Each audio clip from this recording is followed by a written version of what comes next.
Adolfo Alvarado Belloso, otra vez en el conversatorio virtual sobre temas procesales que la Academia Argentina de Derecho Procesal realiza como tarea de extensión universitaria para la maestría en Derecho Procesal de la Universidad Nacional de Rosario, primero de cuyas aulas egresó nuestro invitado de hoy, magíster en Derecho Procesal, luego doctor en Derecho por la misma universidad, y hoy profesor titular en la Facultad de Derecho en la Cátedra de Teoría General del Proceso, siendo al mismo tiempo el titular de la Cátedra de Derecho Procesal de la Universidad de Belgrano en la ciudad de Buenos Aires.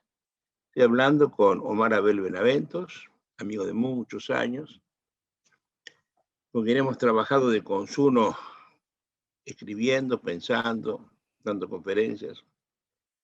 Y hoy nos hemos convocado para charlar un poco sobre la historia del garantismo procesal en América Latina, para hacer una recordación de cómo se generaron los códigos modelos que están siendo aceptados en todas partes, discordante, incoherentemente, pero aceptados en todas partes.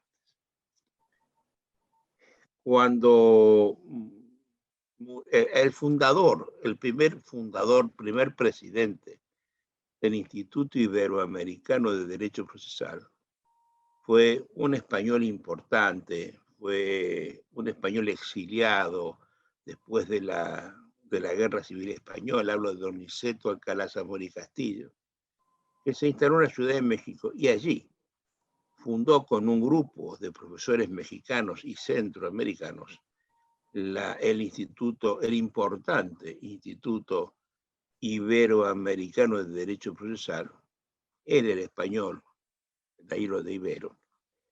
Y eso funcionó hasta que murió don Niceto. A la muerte de don Niceto quedó acéfala la presidencia, se perdió un poco el instituto, hasta que en una reunión que se organizó en la ciudad de Guatemala, a la sazón el prócer procesal guatemalteco era Mario Aguirre Godoy, profesor de varias universidades en Guatemala, convocó a una reunión y allí se ungió presidente, nuevo presidente, quien ocupó por 2 o 3 periodos la presidencia, que fue el inolvidable maestro colombiano Hernando Davis Echandía. Hernando Davis lo tuvo como secretario general del instituto, a quien fue factotum durante muchos años de todo lo que acaeció allí. Era un profesor uruguayo, profesor de teoría y práctica del proceso. Hablo del profesor Enrique Vescovi.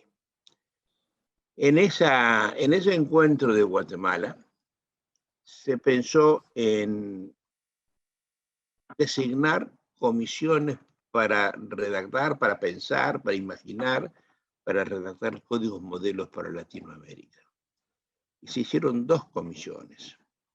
En la primera estaba presidida por Julio Mayer, a la sazón uno de los pocos penalistas que estaba en el instituto por la Argentina, a quien lo secundó otro procesalista que luego fue durante muchos años titular de procesal civil en la Universidad Nacional de Buenos Aires, hablo del expresidente argentino, Fernando de la Rúa, y también la integró un entonces juez español, que después fue un importante civilista, procesalista civil, que hablo de Pedro Aragoneses Alonso. Dicen que para ello también colaboró una procesalista brasileña, ya no me recuerdo el nombre. Grinover.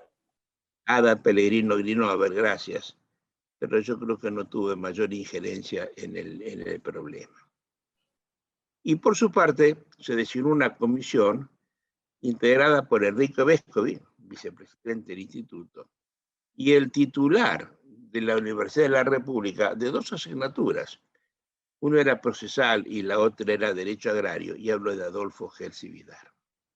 Y esas 2 comisiones comenzaron a hacer sendos proyectos de códigos generales, por Latinoamérica. A la de procesal civil, con los años, se le añadió un entonces camarista del Fuero Civil, luego ministro de la Suprema Corte de Justicia del Uruguay, hablo de Luis Giordano Torello, que fue la postre que se cargó sobre los hombros la redacción material de todo esto. Se produjeron sendos proyectos que fueron tratados, considerados bastante prolijamente, en un encuentro subsiguiente que se hizo en la ciudad de Quito, bajo el amparo del entonces organizador presidente de la Corte, Gonzalo Palacios. Y cuando se terminaron los proyectos, fueron aprobados en un encuentro que se realizó en Río de Janeiro, siendo ya presidente Enrico Vescovi, a quien lo seguía en la vicepresidencia el maestro argentino platense Augusto Mario Morelos, que luego se quedó con la presidencia del instituto. El dueño de casa en ese momento era un camarista brasileño, que luego fue el primer presidente brasileño a la salida de Augusto Mario Morelos. Esos dos proyectos aprobados, si uno los ve ahora y los analiza en profundidad, se da rápidamente cuenta que son proyectos antagónicos, filosóficamente antagónicos, políticamente antagónicos, porque en tanto Mayer había prohijado una idea de un sistema adversarial acusatorio en serio, donde el juez era juez, el fiscal era fiscal, el imputado era imputado con su defensor, nadie asumía el rol de otro y todos trabajaban en lo suyo. El proyecto de Código Procesal Civil hecho desde el Uruguay era un código todo lo contrario, absolutamente inquisitivo, empoderando a los jueces, haciendo los jueces eran investigadores de verdades, hacedores de justicia. Y lo cierto es que los dos funcionaron incoherentemente, pero funcionaron en América Latina. Con la salvedad de que el código modelo uruguayo a la postre resultó ser el actual Código General del Proceso del Uruguay por el lobby, la presión que hizo el entonces presidente, que era Enrico Vescovi, que era un gran señor, ¿no? Y además tenía una impronta personal interesante, en tanto que el Código Procesal Penal empezó a ser ley primero en Guatemala y luego en todos los países de Centroamérica, porque en ese momento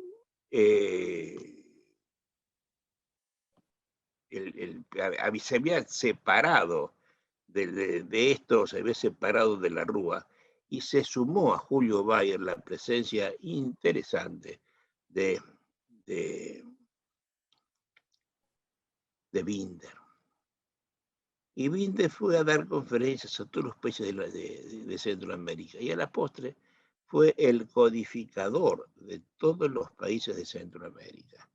Honduras, Salvador, Guatemala, Costa Rica, Nicaragua, todos tienen buenos códigos procesales penales acusatorios, donde el juez no prueba de oficio, donde el juez no subroga a nadie, no ayuda a nadie, el juez es juez. Y si el fiscal no prueba, pues el juez no sale aquí a ayudarlo en la prueba que fue ineficiente. En tanto que todo lo contrario ocurrió con el Código Procesal Civil, que se empezó a gestar la idea de un proceso por audiencias, que era útil en el Uruguay, con 3 millones de personas como habitantes en ese momento, y que cuando se puso en funcionamiento el código, de verdad se puso un montón de dinero. El gobierno ayudó, como ayudó luego en Chile. Cuando se instaló el Código Procesal Penal nuevo adversarial en Chile, se puso una millonada de dólares para permitir la sustentabilidad de eso. Y ahora a la postre, Tenemos un código procesal penal adversarial acusatorio, donde es nula la sentencia penal de condena si está basada en prueba colectada de oficio, y por otro lado un código procesal civil siguiendo la usanza uruguaya, donde algunas veces no solamente es una facultad, sino un deber el probar de oficio. Y he visto, por ejemplo, que si el juez no sale a probar de oficio, los superiores le anulan las sentencias. Es decir, hacen un tribunal activista en pro de verdades y de justicia. Todo esto, comprenderá quien nos está escuchando, es antológico, es esquizofrénico, porque al tiempo que la justicia civil opera así, la justicia penal opera así.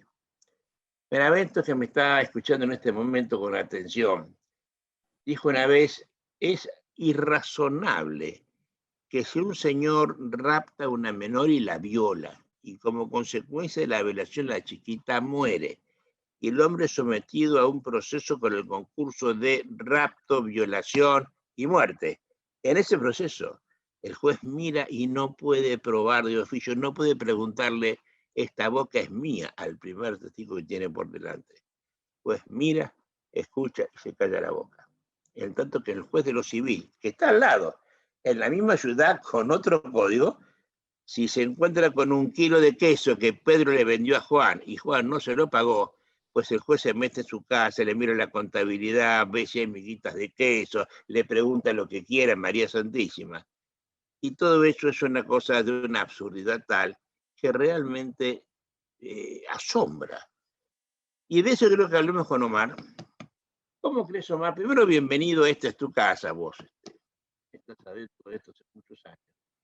¿Cómo crees vos que fue posible la convivencia de este matrimonio que es desgastante?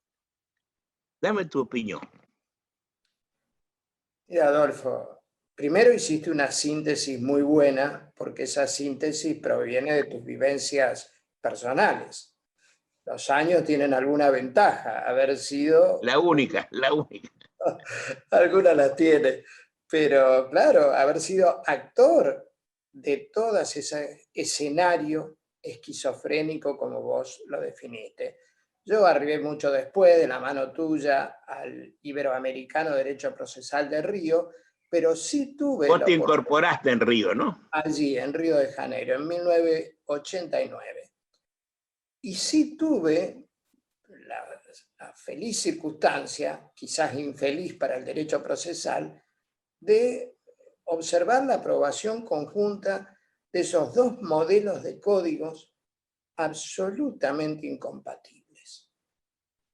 Y si me preguntás, Adolfo, cómo ocurrió esto, realmente no logro tener una respuesta racional, una respuesta que sea respuesta de ciencia, porque quienes nos ascribimos a la teoría trialista con algunos reparos, sabemos que el objeto de conocimiento, lo has enseñado vos, es, en el derecho procesal, a partir de la afirmación de la existencia de un conflicto de relevancia jurídica, civil, penal, laboral, administrativo, ese es nuestro objeto para diseñar un método de debate y para diseñar un sistema de juzgamiento.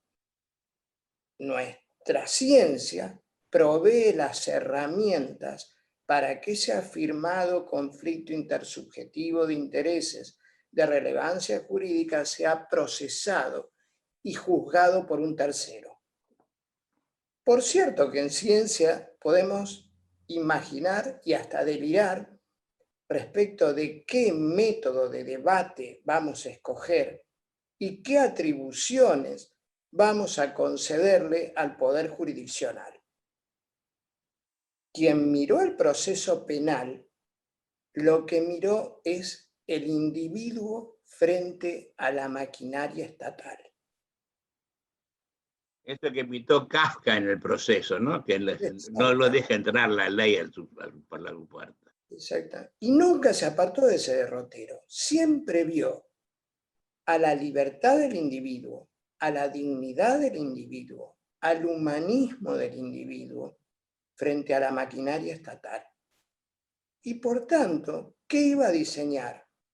Iba a diseñar un método de debate donde la injerencia estatal fuera mínima durante el procesar y que la convicción del juzgador ya no se formara por métodos o sistemas de convicción propia, sino que se la formaran. Porque ya era bastante que un individuo fuera imputado en un ilícito penal, ya era bastante que tuviera un fiscal que lo persiguiera y una víctima particular que también puede perseguirlo, para que se le ocurriera la irracional idea de que él también tenía que perseguirlo. O sea, que nos sumemos todos en ese aparato estatal contra un individuo, su libertad, su dignidad, su humanidad. Yo creo que un procesamiento... A ver, para que nos está escuchando, estamos hablando del viejo juez de instrucción, omnipresente y aún vigente en muchas partes de América Latina, el dueño, el titular de la acción penal, que se le suma al otro titular, que es el querellante cuando existe, y a otro titular que se le suma, que es el fiscal, que lleva siempre la acción penal de que fue optada por el Estado. O sea, son 3 contra 1, ¿no? Llegado el caso. Esa figura del juez de instrucción, luego de que el paradigma dominante fuera el sistema acusatorio adversarial, está en el arcón de los recuerdos más duros de las etapas inquisitivas de nuestro derecho procesal. Pero está vivo en el juez activista civil. Supuesto que es incomprensible, Adolfo, no lo podemos entender. Porque, a ver, un individuo frente a quien se le afirma la existencia de un conflicto de relevancia jurídica, ahora en el ámbito no penal, en principio, en virtud de la abstracción del derecho de acción, que no se requiere, no se necesita, que quien afirma la existencia de ese conflicto tenga el derecho material debatido, en principio es un sujeto inocente de la imputación que se le formula. En principio, ¿cómo debe verse un sujeto que se le dice vos me debes? Bueno, acredítalo. No hablo de los estatutos especiales donde se produce un No, pero a daño. ver, pero eso estás diciendo, lo relevan con esta frase, no. La manda indubio pro reo y el estado de inocencia es solo para lo penal, no para lo civil. No sé por qué no hace la diferencia. Si la ley no distingue, ¿por qué debo distinguir yo, no? Vieja frase romana, pero así lo Mirá, hacen.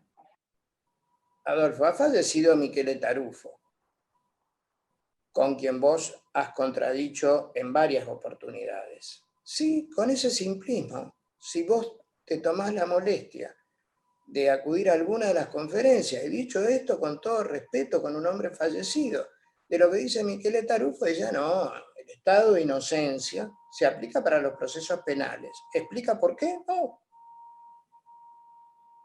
Y así se va a Sí, no lo aplica. No lo explica.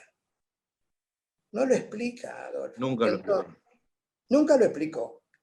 Y yo, que en ese sentido, vos decís que sos converso, yo soy un abogado justiciable, un abogado que luchó en todos los fueros, penales también, civiles, laborales, contra el poder jurisdiccional.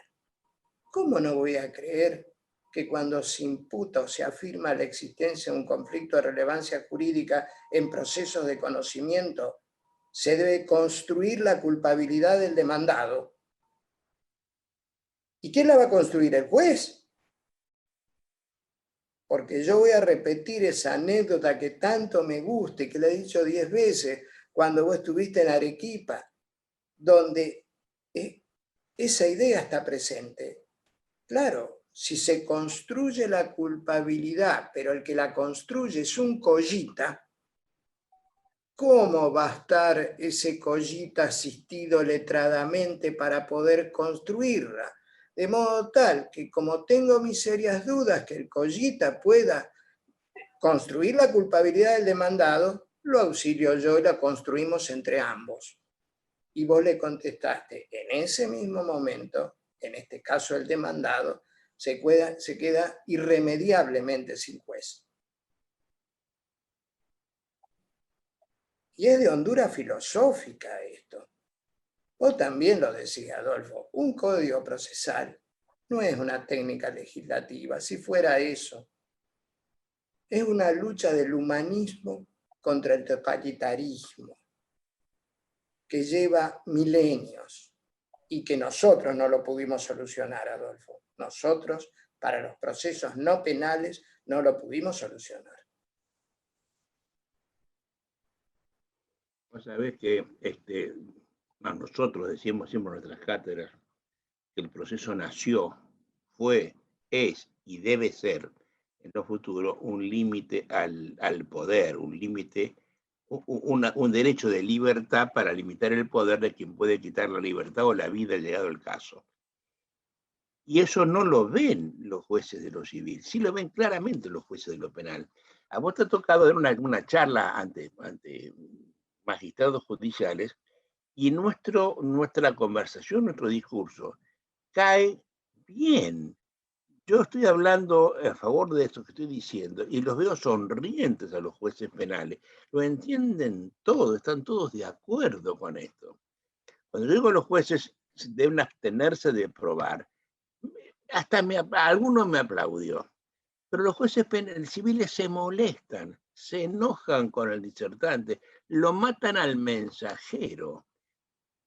Están diciendo que por qué no, como alguna vez te dijo a vos un profesor español, ¿usted qué quiere que yo falle sin convicción? Usted no me puede exigir eso. Era un profesor catalán que te dijo esto. Déjeme que yo pruebe. Y la respuesta fue, no señor, no se lo digo yo, se lo dice la Constitución, porque indubio pro reo. Si usted se la aprobará es porque no tiene certeza, no tiene convicción, se está con dudas. Y si tiene dudas, tiene que absolver conforme la manda constitucional. Y no salir de la duda. Por eso es que Boto dijo que cuando salen de la duda lo hacen siempre para condenar, porque es la única forma que tienen para dar vuelta el resultado al cual llegarían con solo la aplicación de la manda constitucional. Pero todo esto no lo ven, ¿no? Yo tengo la impresión de que hay una necedad larvada o de que hay una necedad, eso es lo que hay, ¿no? No puede haber otra cosa. Pero cuando vos estás reflexionando con la lógica formal en la mano, cuando estás diciendo cosas que son sensatas y que son la consecuencia de una aplicación lógica, además sale de la Constitución, insistir sin argumentos parece tonto. Otra vez que vos hablabas de Tarufo, yo creo que Tarufo, vamos a hacer un homenaje de recordación. Yo se lo hice en Facebook. Tarufo fue un notado filósofo y además fue, para mi gusto, el mayor comparatista del mundo. Nadie supo derecho comparado como Tarufo. Yo tuve varias veces para charlando con él, una maravilla, como hablaba de los códigos de China, de Alemania, de todos. Pero procesalmente hablando, nunca litigó. Hay muchas facultades que quieren que los profesores, bueno, en la nuestra, hay docentes que quieren que los profesores sean de tiempo completo y que no sean abogados. Y el que no opera, nunca operó, no puede ser profesor de clínica quirúrgica. El que nunca revisó a nadie, no puede, ni hizo un diagnóstico, no puede ser profesor de clínica médica. Igual el que no litiga, no puede ser profesor de procesal, de verdad es esto. El que nunca sufrió la injusticia de la justicia. Y lamentablemente las cátedras de procesar en la Argentina al menos están todas en manos de jueces, o de hijos de jueces, o de mujeres de jueces. Es decir, son muy pocos los profesores de procesar que nunca fueron jueces ni están casados con jueces. Vos sos un ejemplo. Vos llevás toda tu vida siendo la profesora y viviendo solo de ella. Yo soy un ejemplo tardío, yo he sido juez, pero bueno, he sido un converso y después. Pero Isidoro Eisener nunca fue juez. Y si vos lo tomás ahora, a ver, si te vas a la Biblioteca Popular Argentina del Congreso y buscás el fichero de docente, empezás a pasarlo así. todos son jueces. Sí. En actividad o jubilados, o cónyuges o hijos de jueces. Por ahí encontraste un tipo que ejerce la profesión, que generalmente mira las cosas con otra óptica, como la mirás vos. ¿Vos crees que de esto se sale? Bueno, se sale articulando los pasos necesarios para salir. ¿Qué hicieron bien los procesalistas penales? Los procesalistas penales no se confiaron en dejar en manos de comisiones inorgánicas, dado que vos mencionabas jueces, constituidas sin meritocracia, con una tendencia ideológica casi común. Estamos hablando del proyecto 2020, donde se lo admitió a regañadientes a Gustavo Calviño como para dar... A ver, para que lo esté escuchando, detrás del proceso hay ideología política. Esto es una cosa que nunca se dice, pero hay que entenderla. El proceso tiene una parte técnica y una parte política. En la parte política se determina si los jueces pueden o no pueden. Eso es puramente político. Si hay cosas juzgadas o no, eso es político. Lo técnico es cómo se ejerce la defensa, si título sí, título no, si tercero sí, tercero no. Pero el resto es política. Así como una política criminal, hay una política procesal civil también. Y cuando entonces eso lo manejan políticos que están del lado del estatismo, del autoritarismo inquisitorial que viene de lo más granado de las monarquías europeas, estamos mal, porque América Latina es toda una república. Te cuento, no lo que, charlando el otro día, ya no recuerdo con quién, hablábamos de que, con Mario David García, América es república desde 1797. Cuando Estados Unidos se dicta su constitución con la división de poder de Montesquieu y formando la idea de república, luego es copiada a principios del siglo XIX en todos los países. Todos dicen es una república. El Paraguay tiene además el pro de que su himno dice paraguayos república o muerte. Así empieza la canción, ¿no? Pero cuando estamos nosotros normando, nos olvidamos de que somos república y abrevamos en la doctrina europea. Y quiero que el que nos escucha advierta que en Europa no hay repúblicas como las nuestras, que las repúblicas fueron todas fracasadas. Francia tuvo varias repúblicas fracasadas. España una república que causó 200.000 muertos. Las repúblicas italianas fueron terribles. Y que las constituciones son monárquicas. No monárquico. Y los profesores que enseñan procesal son todos formados bajo las monarquías.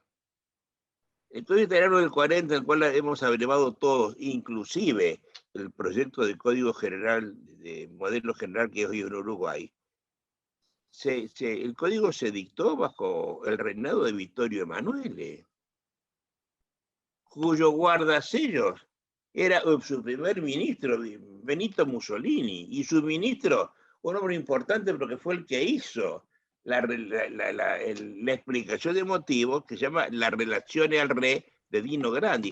Todo eso es puramente estatista, es puramente autoritarista, es monárquico. Y seguimos copiando de las monarquías europeas, de los restos de las monarquías europeas, seguimos copiando las ideas que están todavía en boga, ¿no?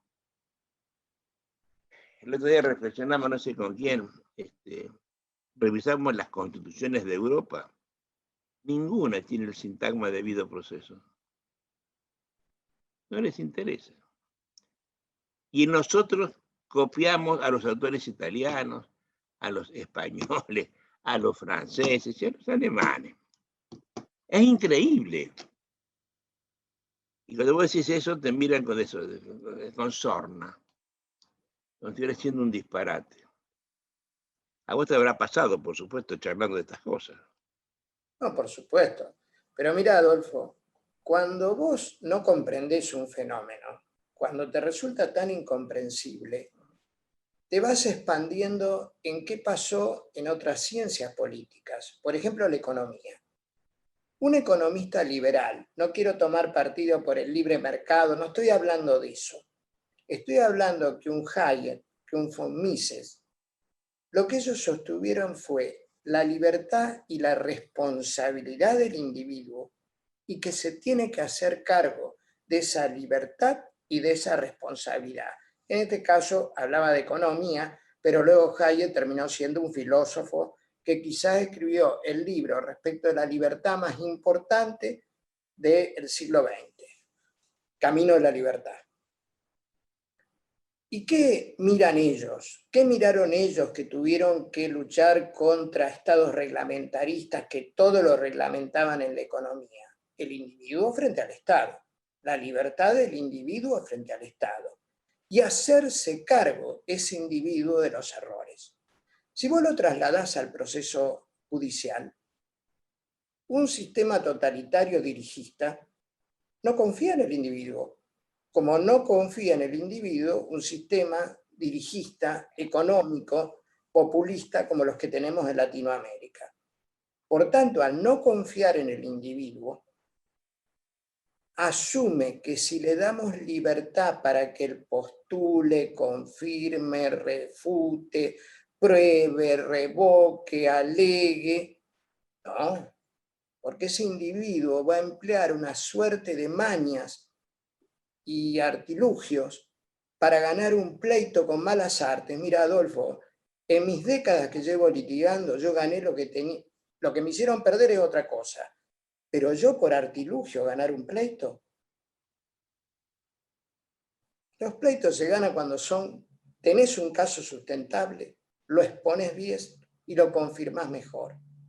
Pero en ese mundo tan arrevesado, dejar libre, éticamente libre a los justiciables, no está bien visto por un sistema colectivista, en lo político y en lo jurídico.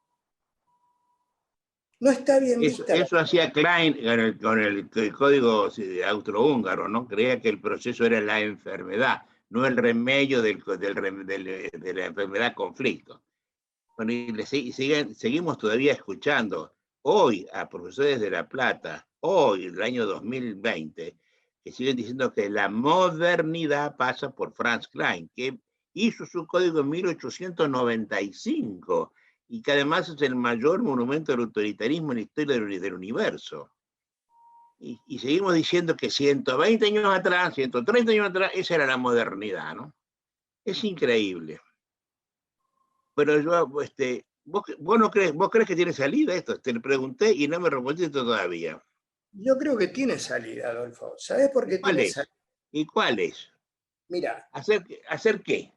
Porque Mira, cuando se hacen las comisiones, se buscan consensos de dones nadies. Acá a vos te consta que la comisión que se hizo para redactar el código de la reforma procesal de Santa Fe estaba integrada por empleados del tribunal, había una ordenanza. Este debe haber una ordenanza.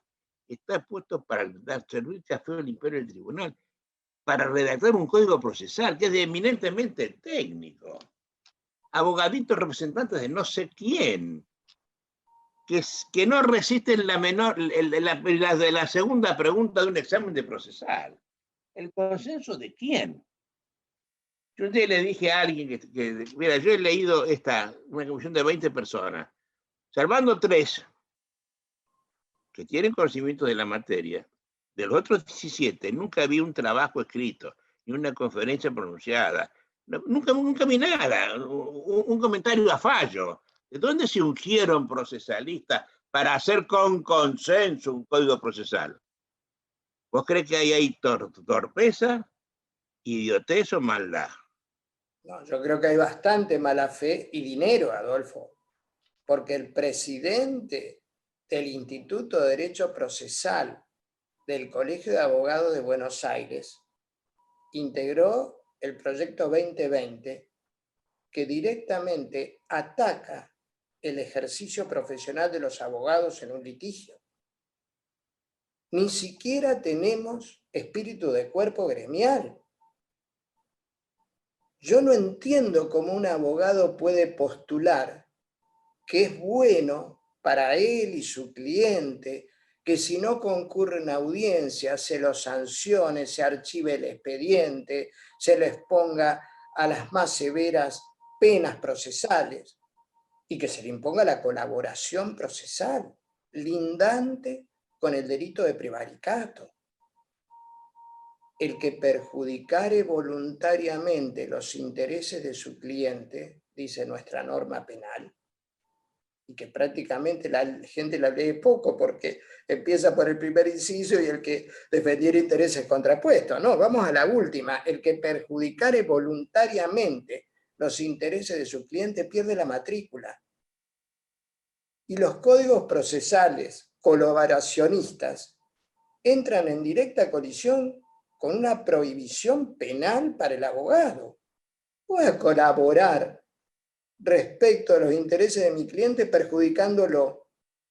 Yo asumo que un fiscal o un abogado penalista le entregan el cuchillo bañado de sangre y dice, con esto maté a la víctima de 100 puñaladas, hace dos cosas. O renuncia al mandato, a la defensa inmediatamente,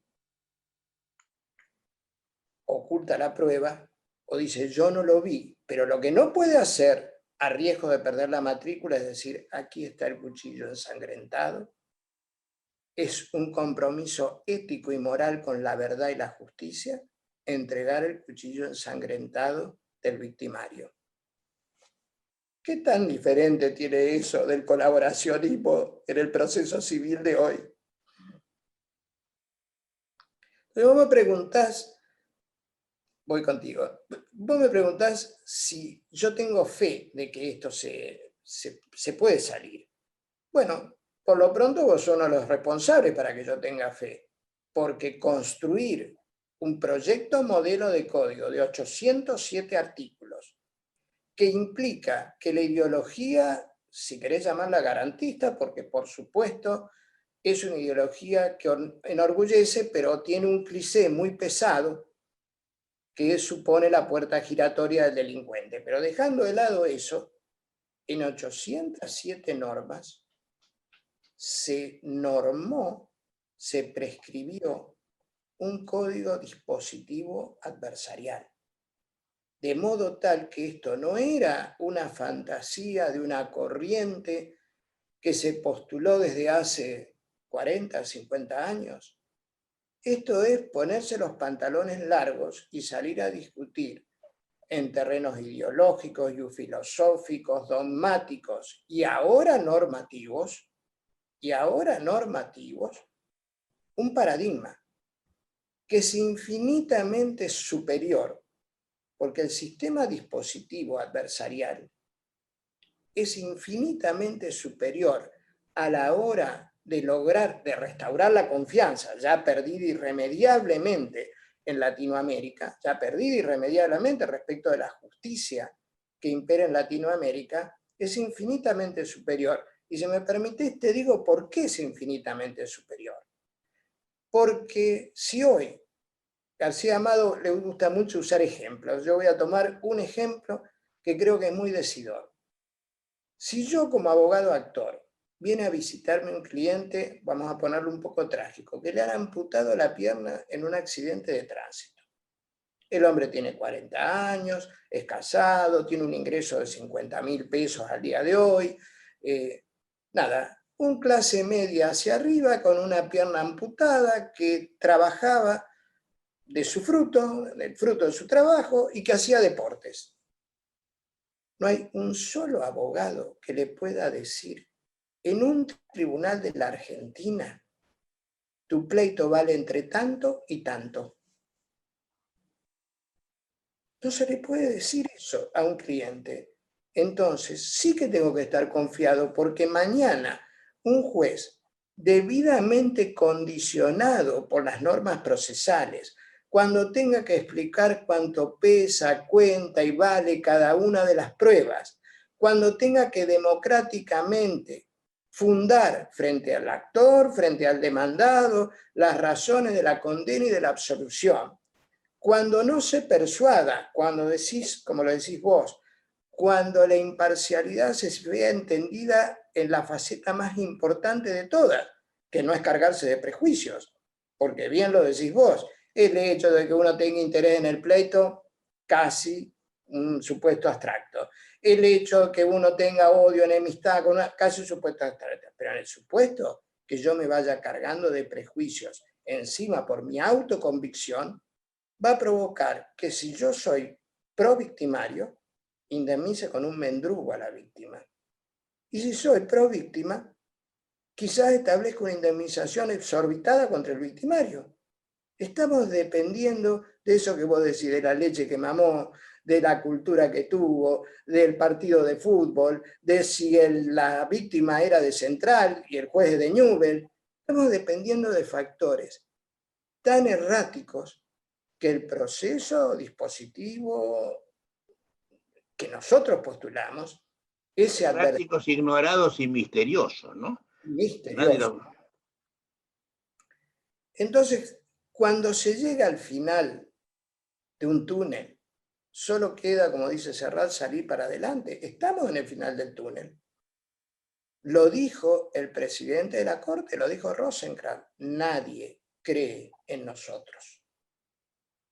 ¿Cómo vas a creer si no le podés decir? Ese discurso fue maravilloso y Rosenkrantz, que políticamente está con problemas, no fue escuchado de verdad, ¿no? Porque sus padres no lo escucharon, los jueces inferiores tampoco, pero el discurso vale la pena subirlo a internet, que lo lea todo el mundo como texto obligatorio, ¿no? Porque él habló de lo que tiene que ser el juez en el proceso constitucionalmente apto, ¿no? Del año judicial, la apertura del año judicial del 2019. Sí. Ahí pronunció el discurso Rosenkrantz. Y bueno, Adolfo, hay que ser confiados porque, por ejemplo, en El Salvador ya se instaló un código que le prohíbe al juez las medidas para mejor proveer. En España, lo sabés vos, has asistido conmigo, donde la cultura oscurantista le hace decir a la ley de enjuiciamiento civil española lo que no dice, eso por un lado, y por otro lado hay un silencio absoluto y cerrado en las filas del publicismo sobre esa ley. Esa ley parece una ley no escrita. La conocemos vos, la conocen las filas garantistas, pero un publicista no la invoca. ¿Cómo va a invocar que en el supuesto del juez de tener duda entre condenar y absolver debe absolver? ¿Cómo va a invocar cómo explica un publicista que las medidas para mejor proveer han sido eliminadas de la legislación europea más moderna que se dictó en código procesal en ese continente? ¿Cómo lo explica? Porque si nosotros somos los atrasados, si somos los decimonónicos, si somos los que apelamos al juez de la boca de la ley, por supuesto, equivocando, prostituyendo las ideas, porque ese era el juez del Código Napoleónico, al cual se le tenía profunda desconfianza porque era un poder que recién se creaba. Si era un poder que recién se creaba y nunca hubo jurisdicción independiente, lo menos que se podía hacer frente a ese poder en aquel siglo era decirle, vos pronunciá, generamos los códigos, el Código Napoleónico, pero pronunciá las palabras de la boca de la ley, que ya es bastante, ya sos un poder independiente. Pero transcurridos los siglos, resulta ser que el juez ahora, reconocido por los positivistas, y tomo de nuevo a García Amado, le reconocemos la discrecionalidad omnímoda que tienen. Aún en un sistema positivista, lo que ya tratamos de evitar es la discrecionalidad absurda, que es la que rige hoy en un sistema publicista. Vos lo decís, de 8 a 25 años, la pucha, si hay discrecionalidad. Pero eso también ha hecho el publicismo muy bien y nosotros muy mal. Nos etiquetó. Entonces, nosotros somos positivistas. ¿Qué significa ser positivista? Porque si uno lee la teoría pura del derecho, no dice, al igual que la ley de enjuiciamiento civil española, Kelsen no dice lo que le dicen que él dice. Y otra vez, García Amado, Kelsen era judío, tuvo que irse de Alemania. ¿Cómo puede ser que Kelsen, o sea, cuando se crean fantasías, se crean fantasías? ¿Qué dice un publicista? Que Kelsen es un positivista, que porque la ley es producida válidamente, es ley vigente, y por tanto, eso fueron lo que usaron los nazis, aplicar la ley vigente que decía, bueno, la raza aria, los judíos, etcétera, el exterminio. No es verdad. Hay que tomarse el trabajo, la teoría pura del derecho no es muy extensa, hay que tomarse el trabajo y decir que Kelsen decía que las normas tienen que guardar correspondencia con la norma fundante superior. No es verdad lo que están diciendo. Y Kelsen, lo que yo te decía, primero debió salir hacia Checoslovaquia, porque lo mataban los nazis, era judío, y luego recaló en Estados Unidos. Qué extraño formador de una ideología positivista nazi que tuvo que huir para que no lo mataran. La historia dice que la cuentan los vencedores, pero también la historia la cuenta quien la prostituye, porque es falso de toda falsedad que Kelsen haya influido ideológicamente en el positivismo nazi. Es así. Oye, empezamos ya con tiempo de descuento, nos queda rato y quiero decir varias cosas.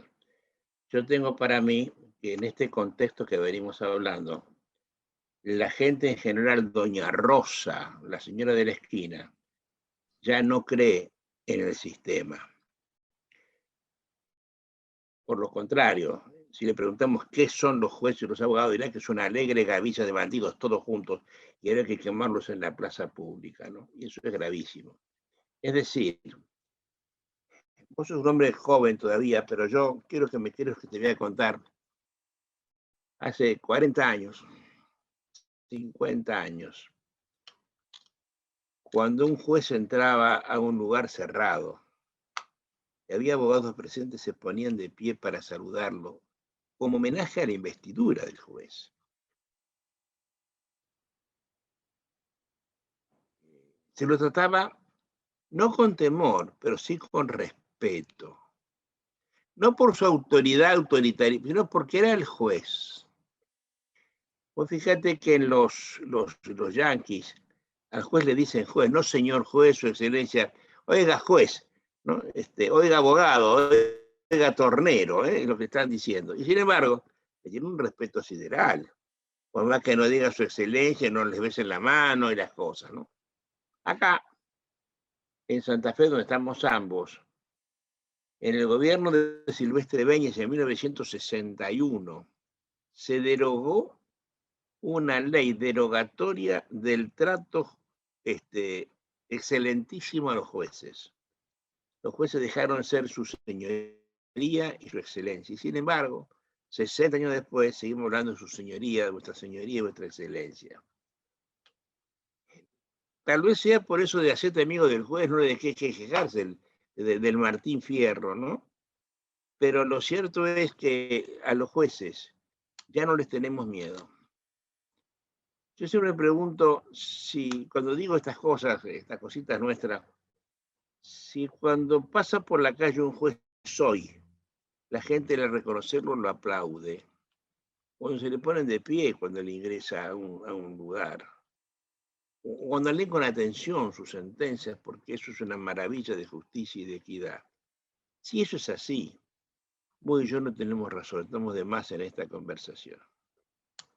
Pero si la gente no aplaude a los jueces, como que no los aplaude, si la gente no se pone de pie, como que no los aplaude, si la gente no les interesa la sentencia, si doña Rosa sabe, no es que crea, sabe que es mejor el peor de los arreglos hoy a alguna sentencia mañana, eso está cantando claro de que el sistema no va más. Nos autoengañamos entre nosotros. Tomamos mate entre nosotros, la gente no toma mate con nosotros. Es terrible. Y sin embargo, el proyecto 2020 que acabamos de mencionar, que fue tremendo, ¿no? Un penalista devenido en fiscal, devenido en reformador de las leyes, un Rosa restaurador de las leyes, que viene de trabajar el sistema procesal adversarial, que quiera, insta, prodigia, pontifica, nombra procesalistas de la más rancia aristocracia inquisitiva, es una cosa loca, porque el proyecto 2020 en lo civil es todo lo contrario a lo penal. Gracias a Dios no fue ley, ¿no? Pero vos fijate lo que lograron. Colonizaron los superiores tribunales de justicia. No sé qué cuento le hicieron, o qué le regalaron, o qué le compraron, pero lo cierto es que los superiores tribunales de justicia dictaron normas de internas administrativas de acordadas.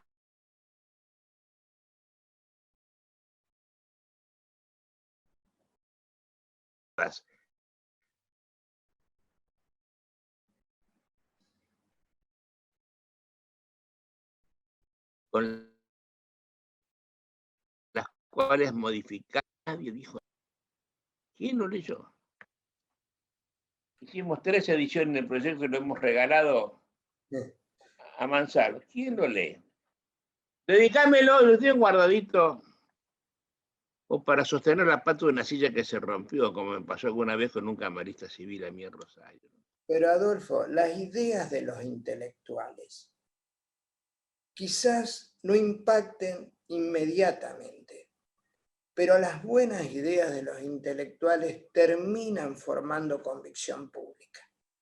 Si no, no existiría el proceso acusatorio adversarial en lo penal. Si no existiría una influencia de los intelectuales sobre la masa crítica, sobre Doña Rosa, sí que estaríamos todos de más, pero existe.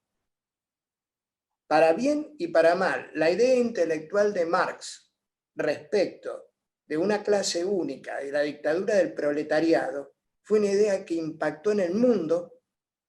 Dejemos de lado que fuera pésima, pero se demuestra que las buenas ideas y las malas ideas introyectadas por los intelectuales terminan teniendo impacto en el mundo real. De eso debemos creer. Y que vos has generado una masa crítica, mira, para que una nueva idea, un paradigma, como quiera lo denomina Kuhn, tenga posibilidad de prosperar, vos me decías si yo tengo alguna fe, deben darse varios requisitos. Primero, que la idea, más allá de lo técnico, sea éticamente aceptable. Y es éticamente aceptable que el individuo luche en un debate procesal con igualdad de armas, libertad y con una mínima injerencia estatal. Más allá de que eso trae bondades porque el juzgador se persuade de los discursos de las partes, es éticamente compatible con un ideal de libertad liberal que hoy predomina en el mundo. Y la idea contraria, la ideología contraria, es éticamente perversa, porque yo soy autoridad, sé más que vos. Yo voy a solucionar el litigio de un modo superior a ustedes que son abogados y por tanto no han esclarecido la verdad como yo puedo esclarecerla. Hoy, cuando el autoritarismo está en retirada en todo el mundo, encontró un bastión, el proceso civil de tipo activista, publicista, y no lo larga. Pero es un bastión, Adolfo, ¿eh? No es la cosmovisión del mundo. En el resto del mundo, esas ideas totalitarias no funcionan. Por algo tengo optimismo, porque esas ideas del autoritarismo, de la más rancia apuesta por el poder, no funcionan desde hace décadas y han sido abandonadas hace décadas. En Latinoamérica quedan un grupúsculo, Cuba, ¿sí? Y el Y todos los procesalistas civiles. Cuba, Venezuela y todos los procesalistas civiles. Anda a explicarlo, Adolfo. Son malas ideas apostar por el poder. Ha sido siempre una mala idea. No va a terminar, no debería terminar bien, ¿no? Vos hiciste mucho para que esto no termine bien. ¿Qué hiciste? La labor del intelectual. Fíjate que vos no te mezclaste en política. Y dicen aquellos que saben que lo que mejor que puede hacer un intelectual es esparcir sus ideas, contar con una masa crítica que la apoya la pucha si tenés masa crítica que apoya tus ideas, nuestras ideas, porque solamente de la maestría, como vos lo enunciás, han salido más de 2.000 alumnos, y porque en toda Latinoamérica... Además convencidos. Convencidos. Y muchos conversos con la fuerza de los conversos. Correcto. Y en toda Latinoamérica, Brasil es un ejemplo muy claro, hay dos ideas debatiendo. Y eso no existía, Adolfo, cuando vos eras una voz única, solitaria, perdida y estrábica en el mundo procesal contemporáneo. Hace 40/50 años, vos eras el loco del estandarte unitario. Así que a mí me hizo mucho bien. A ver, te voy a contar una intimidad que poca gente lo sabe. Cuando yo dejé la judicatura y me puse a trabajar como abogado, de golpe fui un abogado exitoso. Me caían pleitos, no sé por qué, pero así fue. No es que los ganara, me caían pleitos. Y al caerte pleitos, algunos importantes, yo me resté todo el tiempo posible para la cátedra y dejé de dar clases, de dar conferencias, de escribir libros. Vos te consta que entre el tomo 2 y el tomo 3 del estudio mío han pasado 10 o 12 años, o 14, no me acuerdo cuánto. Y en ese tiempo otros procesalistas se tomaron el deporte de decir cosas en contra, no mía, nuestra, vos también fuiste recipiendario de eso, ¿no? Sino que éramos los dinosaurios, los locos, los idiotas del proceso. Y a mí eso me dio mucha fuerza. Yo tengo que estarles agradecidos a esa gente. En lugar de estar molestos con ellos porque me insultaban públicamente en las tribunas de sus conferencias, eso a mí me dio fuerza para estar hasta el día de hoy. En estos conversatorios que ya llevo 100 o 120. Increíble, el número es increíble. Y salgo todos los días a las 6 de la tarde. Vengo desde el mes de septiembre y voy hasta el mes de marzo, hasta este momento. Y eso me tiene muy, muy comprometido y muy entretenido. Además, con la pandemia estoy acá charlando contigo y no encerrado, rascándome para arriba. Oye, la verdad que nos fue bien, ¿no? Y nuestro proyecto, y eso te lo debo yo a vos fuiste el que pusiste la pica en Flandes para que se hiciera. Yo creo que salió bien. Nos hemos ganado algunas enemistades profundas por ese proyecto. Yo perdí un amigo que mucho quería, por tonterías, ¿no? Lo peor que nos dijeron de ese proyecto fue que el proyecto definía instituciones. Y hubo gente que se molestó porque el proyecto define, efectivamente define. Define todo, define qué es el allanamiento, qué es el decidimiento, qué es la caducidad, define todo, qué es un traslado, qué es una vista. Pero nos dijimos vos y yo, si todos los códigos definen, y en las pruebas al canto, contratos, el acuerdo de voluntades destinado a, eso es una definición. La hipoteca es un derecho real sobre un bien inmueble en garantía de un préstamo en dinero. Eso es una definición. Todos los códigos, el penal, el que matar, eso es una definición. ¿Qué es matar? Quitar la vida. El que mata la vida de alguien, eso es matar. Todos definen. ¿Por qué no define el código procesal? Yo sé por qué no define, porque viene de las calendas griegas, viene del fuero juzgo, donde nadie pensaba en definir, no en hacer ciencia. Pero la palabra acción tiene un contenido del año de 1905 diferente a todo lo que venimos diciendo todavía los civilistas de hoy. Cuando está todo dicho y nadie lo comprende, me parece la mayor importancia definir. Y sobre todo, hemos definido para que los jueces no tengan cavilosidades sobre qué es cada cosa. Entonces, hemos puesto en nuestro código qué es la definición, cuáles son sus requisitos y cuáles son sus efectos. Todas las instituciones tienen esos 3 artículos. ¿Qué es? ¿Qué se necesita para que sea? y cuáles son los efectos de esa cosa que fue. Y a mí me parece de la mayor importancia en una jurisprudencia que si es blanco o negro puede decir gris, verde o buzón, que es lo que pasa hoy con una enorme ignorancia, una enorme desidia intelectual para poder mencionar las cosas. Es como si los juzgados vieron en el frontispicio una frase que era ¿qué me importa el justiciable? ¿No? Y algún insulto más detrás. Porque es increíble el resultado de los jueces hoy. Se han armado cada uno un código particular. Pero no procesal, civil, el que fuere. Yo recuerdo, cuando era juez de paz letrado, conocí un par de jueces en el interior de la provincia que no tenían código procesal, ni código civil, no lo tenían. ¿Y vos cómo haces para dictar una? Ah, no, yo de memoria, me recuerdo cuando era estudiante, ¿no? Estamos igual. Ahora los compran, pero no los leen. La situación es tremenda, Omar, ¿eh?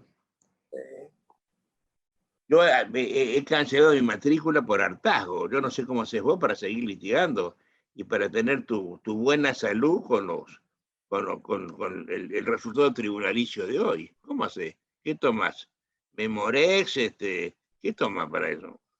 El último gran golpe, Adolfo, fue cuando yo, actuando por aseguradoras de riesgo de trabajo en Buenos Aires, he tenido que litigar miles de pleitos y en un siniestro, en un infortunio laboral, es blanco-negro.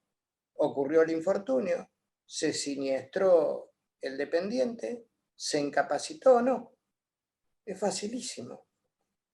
Si vos yo te pasara un repertorio de 10 sentencias respecto de personas que en la pericia, solo una te voy a nombrar, en la pericia se desestimó grado de incapacidad, pero como las partes habían arribado a un acuerdo transaccional que nunca se celebró, es decir, un acto procesal inexistente, el juez tomó la presunción de que la aseguradora en ese acto transaccional había reconocido culpabilidad y pese que en la pericia se decía que había inexistencia de incapacidad física y psíquica y nos condenó. Ya está, Adolfo. ¿Cómo hizo para hacer eso? Está en cámara. Ya está. ¿En cámara o en Cánara? Sí. Tiene que ir preso ese juez, querido. ¿Qué dirá la Cámara respecto de esto? Tiene que ir preso ese juez, ¿no? Y no, le revocarán y no le dirán nada. Y entonces prohijamos la incultura y el autoritarismo y la arbitrariedad como te ha tocado a vos, ¿no? Una cosita, en la época yo creía que podía conciliarse más, viste que mi espíritu es más conciliador. Y con los años me di cuenta que no, que es un paradigma confrontativo, que lo mejor que podemos hacer a la ciencia, a la cultura, a la ética, a nosotros mismos, es confrontar frontal y duramente con un paradigma que realmente ha traído penurias a los justiciables en Latinoamérica. Es lo que vos decís, la gotita de tinta que tiñe todo el vaso, no se puede negociar. Se dice, los liberales debemos ser gente con templanza y gente que, sí, pero se puede negociar lo que es negociable. Y con el poder no se puede negociar. Tenemos que mantenernos férreos en nuestras posturas, asumiendo que algún día un rayo descenderá sobre los legisladores de turno y prohijarán normas que tienen que ver con la libertad y la dignidad de las personas, y no con el poder jurisdiccional también de turno. Oye, eso es una aspiración de deseos que con eso podemos terminar. Llevamos más de una hora conversando, se nos ha volado el tiempo, pero esa aspiración de deseos, una petición importante es decidora para terminar la charla en tiempo y forma. Omar, me encantó esta charla, como siempre, de lo más entretenida. Te mando un abrazo fuerte, te lo agradezco. Y te dejo despedirte, pues. Sos vos el invitado. No, a ver, el que no es por llegar a los lugares comunes. Nosotros lo que debemos estar agradecidos, por supuesto, es a la persona, es al afecto, es a los años, pero lo que debemos estar agradecidos es al ideario, haber tenido un norte por el cual cultivarnos intelectualmente y luchar. Y cuando hablo de mi persona, hablo de los miles que vos sabés que detrás nuestro piensan parecido, que están luchando de los distintos países por inyectar estas ideas. Y ese es el gran legado, ese es el gran agradecimiento, el que entre todos tuvo que existir uno primero, pero tuvimos que comparecer varios a esa idea para que hoy exista esa masa crítica que yo creo que entre todos debemos agradecernos a Azul, agradecernos el Panamericano, agradecernos toda Latinoamérica, que yo pude concurrir contigo, agradecer la discusión, agradecer los foros de debate, agradecer que existe un paradigma que vale la pena luchar por él. Es eso. Yo te agradezco a vos, Adolfo. Chao, Marcito. Un abrazo fuerte y hasta siempre. Chao, Adolfo. Un gran abrazo.